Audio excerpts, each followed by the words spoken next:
ඇමරිකානු ජනාධිපති Donald Trump විසින් ඉරානයට එරෙහිව යුද්ධ මෙහෙයුමක් ආරම්භ කර ඇති බව නිල වශයෙන්ම තහවුරු කර තිබෙනවා.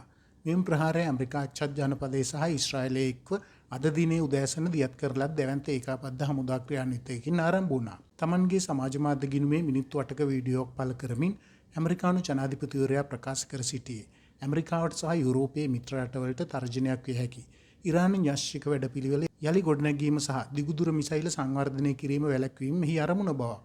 ඉරානයේ මිසයිල කර්මාන්තයේ මුළුමනින්ම විනාශ කර දමන බවට ඇමරිකානු ජනාධිපතිවරයා එහිදී දැඩිව අවධාරණය කළා. මෙම සතිය මුලදී ජිනීවා නුවරදී දෙරට අතර වක්‍ර සාකච්ඡා පැවැත්වුණද ඉරානය ඇමරිකාවට අවශ්‍ය දේ ලබා දීමට සූදානම් නොමැති වූ බැවින් තමන් ගිවිසුමක් ඇති කර ගැනීමට දැරූ උත්සාහය අසාර්ථක වූ බවත් ට්‍රම්ප් සඳහන් කළා. මෙම මෙහෙයුම අවසන් වූ පසු තමන්ගේ රජයේ පාලනයේ සීතට ගන්නා ලෙසද ඔහු ඉරාන ජනතාවගෙන් ඉල්ලීමක්ද කළ අතර ඒ පරම්පරා ගණනාවකට පසු ඔවුන්ට ලැබෙන එකම අවස්ථාව වනු ඇති බවද ඔහු පෙන්වා දුන්නා.